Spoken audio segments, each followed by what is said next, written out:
갑자기 집에 찾아왔다. 너무너무 무섭잖아요. 네. 거기서 다른 범죄로 좀 발전할 여지가 있습니다. 예를 들면은 뭐 갑자기 폭행이나 뭐 강간이나 이런 쪽으로 발전될 여지가 있기 때문에. 예.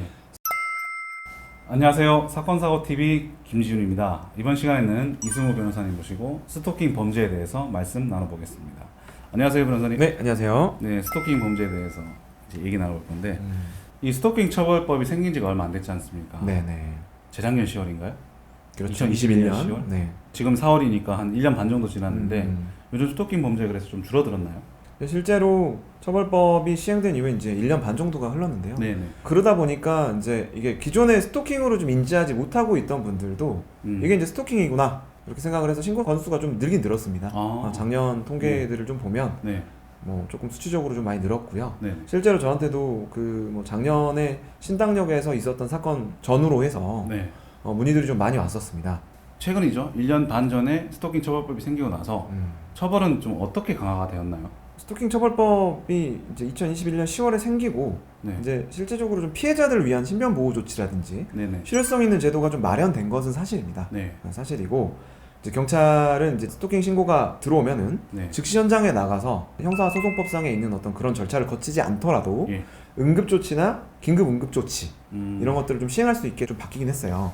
잠시만요, 변호사님. 그러면 그 응급조치? 네네. 그게 뭔가요? 뭐 쉽게 설명을 드리면 네. 예전에 스토킹은 사실 되게 급박한 범죄잖아요.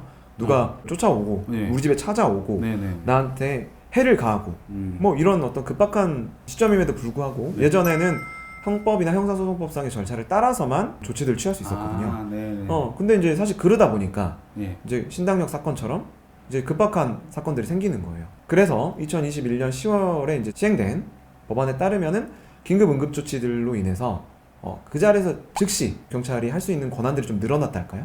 뭐 그런 부분들이 좀 생겼습니다. 그럼 응급조치 하면은 뭐 접근금지 이런 걸 말하는 건가요? 일단 뭐 단계적으로 있어요. 뭐 처음부터 뭐 한 번 연락했다고 해서 못 오게 한다든지 뭐 구치장이 구금한다든지 뭐 그럴 수는 없잖아요. 네네네. 그렇기 때문에 이제 단계적으로 뭐 있습니다. 처음에는 뭐 경고로 한다든지, 경고.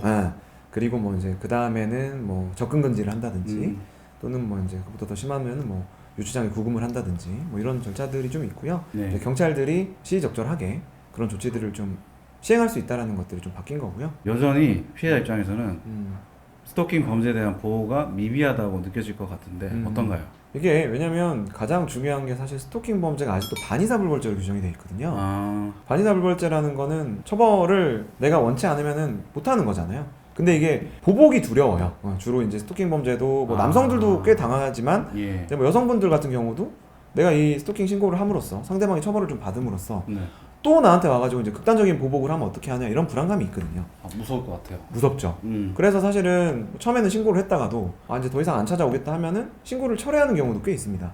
고소를 취하는 경우도 있고. 이제 그렇기 때문에 이제 뭐 일각에서는 반의사불벌죄를 빨리 폐지해야 된다 이런 목소리가 높고, 실제로 이제 뭐 그런 어떤 지속적인 검토와 개선으로 실효성 있는 대책이 나올 거라고 좀 기대를 하고 있습니다. 그럼 우리가 스토킹 피해를 입을 때 어떻게 대응해야 좋을까요? 일단 말씀드렸다시피 스토킹은 그 순간 되게 급박한 상황이 많아요. 네네. 이게 갑자기 집에 찾아왔다. 너무너무 무섭잖아요. 네. 거기서 다른 범죄로 좀 발전할 여지가 있습니다. 예를 들면은 뭐 갑자기 폭행이나 뭐 강간이나 이런 쪽으로 발전될 여지가 있기 때문에 예. 스토킹을 되게 가볍게 여기서는 안 돼요. 네. 그래서 스토킹의 징조가 보이거나 연락이 계속 온다거나 네. 우리 집에 찾아왔다고 하면 일단은 112에 신고를 하셔야 되고요. 신고를 한 이후에 아까 말씀드렸던 이제 긴급 조치들이 좀 시행이 될 거예요. 네. 그리고 일단 어느 정도 좀 분리가 된다고 하면 네. 또는 뭐 연락이 좀 잠잠해진다고 하면 추후에 또 연락이 온다거나 또 올 걸 대비해서 변호사랑 좀 상담을 하셔야 돼요. 상담을 해서 고소로 나아가야 될 사안인지 아니면 이제 경찰의 경고나 응급조치로 마무리가 될 사안인지를 좀 면밀하게 좀 판단을 해봐야 될 것 같고요. 방치하다가는 작년 신당역 사건처럼 이제 극단적인 어떤 범죄가 일어날 수 있다는 점을 꼭 주시하셔야 됩니다. 일단 112 신고를 하시고 이걸 방치했을 때 더 강력 범죄로 이어질 가능성도 있으니까 그렇죠. 이제 강력하게 조치를 하셔라. 그리고 네네. 이제 고소가 필요하면은 변호사 상담을 받아서 조력을 보호해보는 방법도 있겠다. 맞습니다. 이런 말씀이시군요. 네, 말씀 잘 들었습니다. 네. 네, 이번 시간에는 이승우 변호사님 모시고 스토킹 범죄에 대해서 말씀 들어보았습니다. 영상 시청해 주셔서 감사합니다.